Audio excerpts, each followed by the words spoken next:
Hello friends, welcome to my channel. இன்றைக்கி உடம்புக்கு ரொம்ப வலிமை சேர்க்குற மாதிரியும் அதுவும் பெண் குழந்தைங்களுக்கு ரொம்பவே தேவைப்படுற கருப்பு உளுந்தை வச்சு ஒரு லட்டு எப்படி செய்யலாங்கிறத பார்க்கலாம். ஃபஸ்ட் டைம் நம்ம சேனலை பார்க்குறீங்கன்னா சப்ஸ்கிரைப் பண்ணிக்கோங்க. ஃபஸ்ட்டு ஒரு பேனில் கருப்பு உளுந்து ஒரு கப் அளவு உங்களுக்கு தேவையான அளவு எடுத்துக்கோங்க.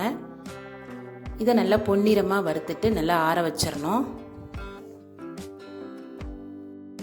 அடுத்து அதே கப்பில் 1/2 கப்பு நிலக்கடலையை சேர்த்து நல்லா வறுத்துக்கணும். இது பச்சை கடலைங்கிறதுனால நான் வறுத்துட்டு தோலை நீக்க போகிறேன். நீங்கள் டைரெக்டாக வறுத்த கடலை இருந்தாலும் சேர்த்துக்கலாம்.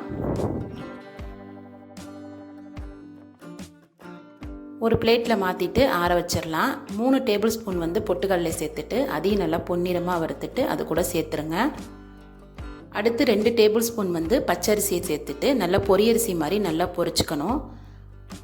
இப்போ அரிசி பொரிஞ்சிட்டு நம்ம கருப்பு உளுந்தோடு சேர்த்துட்டு நல்லா ஆற வச்சிடணும். அடுத்தது உங்களுக்கு தேவையான நட்ஸு கூட சேர்த்துக்கலாம். இதில் கொஞ்சம் முந்திரி, கொஞ்சம் பாதாம், கொஞ்சம் பிஸ்தா எல்லாத்தையும் சேர்த்துட்டு நல்லா பொன்னிறமாக வறுத்துக்கோங்க. இது எல்லாமே வீட்டில் இருக்கக்கூடிய பொருள் தான். இதை ஈஸியாக செஞ்சு கொடுக்கறதுனால குழந்தைங்களுக்கு நல்ல ஹெல்த்தியான ஒரு ஸ்நாக்ஸ் கொடுத்த மாதிரி இருக்கும். வறுபட்டது எல்லாத்தையுமே கொஞ்சம் நேரம் ஆற வச்சுட்டு இப்போ கல்லையில் உள்ள தோலெல்லாம் எடுத்துட்டு நம்ம எல்லாத்தையுமே மிக்ஸி ஜாரில் சேர்த்து அரைக்க வேண்டியதான். தண்ணி படாமல் மிக்ஸி ஜாரில் சேர்த்துட்டு கொரப்பாக அரைச்சிக்க வேண்டியதான். இது 1 வீக் வரைக்கும் கெட்டு போகாமல் அப்படியே இருக்கும். அது கூட நீங்கள் தேவைப்பட்டுச்சுன்னா திராட்சை சேர்த்துக்கோங்க. இப்போ தோல் எடுத்துட்டு வச்சுருந்த நிலக்கடலையும் சேர்த்துட்டு நல்லா கொரப்பாக அரைச்சிக்கணும். இதோ இந்த மாதிரி கொஞ்சம் நல்லா கொரப்பாகவே இருக்கட்டும். அடுத்தது இதுக்கு தேவையான அளவு வெல்லத்தை நல்லா பொடி பண்ணிவிட்டு அது கூட சேர்த்து நல்லா மிக்ஸி ஜார்லேயே அரைச்சிக்கணும். இப்போ ஒரு பவுலில் மாற்றிக்கலாம். எல்லாத்தையும் நல்லா மிக்ஸிங் பவுலில் சேர்த்துட்டு நமக்கு தேவையான அளவை நெய்யை நல்லா சூடுபடுத்தி வச்சுக்கோங்க.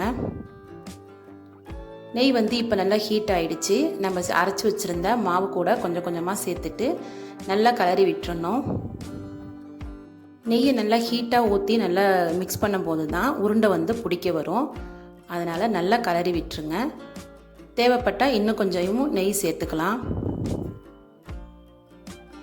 கை பொறுக்கிற அளவு சூடு இருக்கும் பொழுதே நீங்கள் உருண்டைகளை பிடிக்க ஸ்டார்ட் பண்ணிடலாம். இந்த கருப்பு உளுந்து லட்டு குழந்தைங்களுக்கு, அதுவும் பெண் குழந்தைங்களுக்கு நம்ம டெய்லி ஒன்று கொடுத்து இப்போயே பழக்கும்போது அவங்க ஏஜ் அட்டன் பண்ணும்போது இருக்கிற வலியெல்லாம் இல்லாமல் இருக்கும். நீங்கள் சடனாக களியோ கருப்பு உளுந்தில் கஞ்சியோ கொடுக்கும்போது அது அவங்களுக்கு பெருசாக டிஃப்ரெண்ட்டாக தெரியாது. கண்டிப்பாக ட்ரை பண்ணி பாருங்கள். இதே மாதிரி மீதம் இருக்கிற மாவுகளையும் நம்ம உருண்டைகளாக பிடிச்சி வச்சிடலாம். அப்படி மாவு ஹீட் ஆறிடுச்சுன்னா இன்னும் கொஞ்சம் நெய்யை சூடு பண்ணிவிட்டு அது கூட சேர்த்துட்டு நம்ம லட்டு மாதிரி பிடிச்சி வச்சிட வேண்டியதான். அவ்வளோதான், ஹெல்த்தியான கருப்பு உளுந்து லட்டு ரெடி ஆகிடுச்சு. நீங்களும் இதை ட்ரை பண்ணி பார்த்துட்டு எப்படி இருக்குன்னு கமெண்ட் பண்ணுங்கள். இந்த வீடியோ உங்களுக்கு யூஸ்ஃபுல்லாக இருக்கும்னு நினைக்கிறேன். தேங்க்ஸ் ஃபார் வாட்சிங்.